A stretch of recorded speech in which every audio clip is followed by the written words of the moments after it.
On se place ici dans un K espace vectoriel E de dimension finie et on considère un endomorphisme U de E et on note pi son polynôme minimal.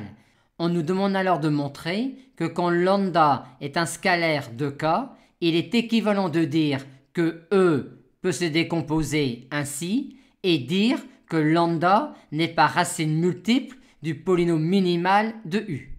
Montrons tout d'abord cette implication-là.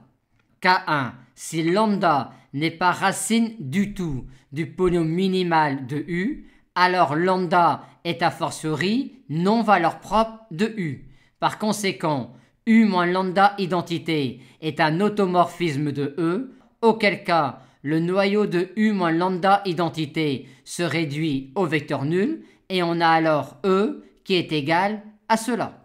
L'implication est donc montrée quand lambda n'est pas racine du polynôme minimal de U.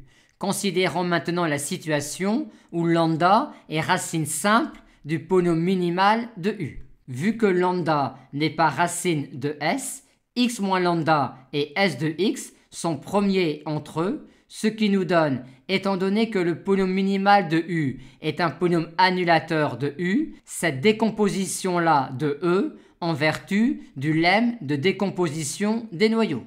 Et on va alors essayer de montrer que le noyau de S de U est en fait im de U moins lambda identité.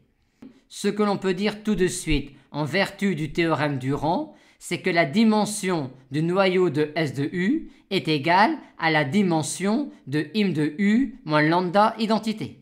Maintenant, comme ker de S de U est en somme directe avec ker de U moins lambda identité, on a tout de suite que la restriction de U moins lambda identité au noyau de S de U est injective.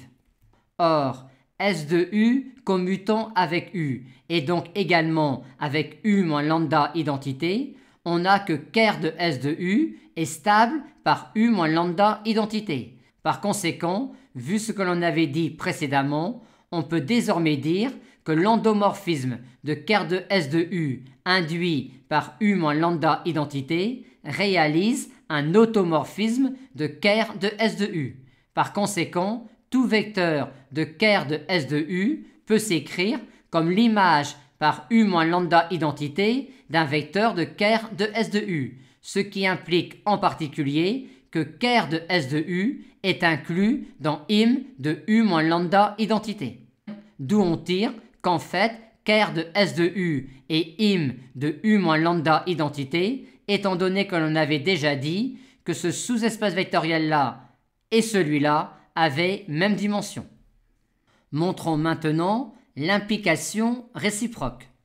En hypothèse, on a cette décomposition-là de E comme somme directe de ces deux sous-espaces vectoriels-là. Et en but, on souhaite montrer que lambda n'est pas racine multiple du polynôme minimal de U. Or, on a ici une configuration qui peut être agréable si on souhaite déterminer le polynôme minimal de U.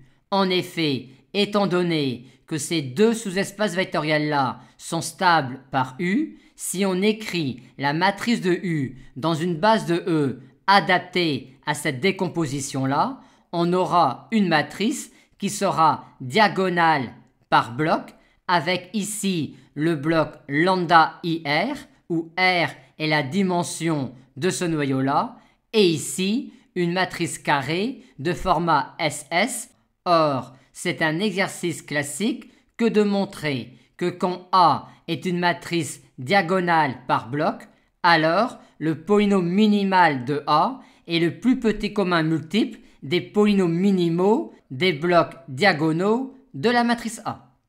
Or, le polynôme minimal de lambda I est x moins lambda. Et que peut-on dire sur le polynôme minimal de grand M? Grand M étant la matrice dans une base de ce sous-espace vectoriel-là, de l'endomorphisme de ce sous-espace vectoriel-là induit par U.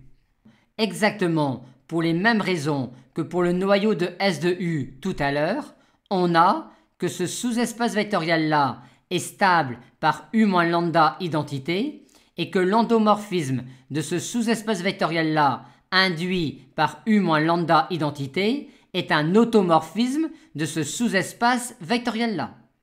Par conséquent, lambda n'est pas valeur propre de l'endomorphisme de ce sous-espace vectoriel-là induit par U. En d'autres termes, lambda n'est pas valeur propre de grand M.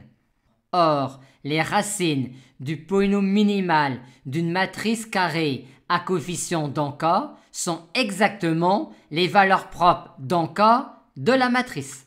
Par conséquent, lambda n'étant pas valeur propre de grand M, lambda n'est pas racine du polynôme minimal de grand M. Aussi, le polynôme minimal de lambda i, à savoir x moins lambda, est premier avec le polynôme minimal de grand M. Par conséquent, le PPCM du polynôme minimal de lambda i et du polynôme minimal de grand M est tout simplement x moins lambda multiplié par le polynôme minimal de grand M. Ce qui démontre que lambda est racine simple du polynôme minimal de U, étant donné que lambda n'est pas racine du polynôme minimal de grand M.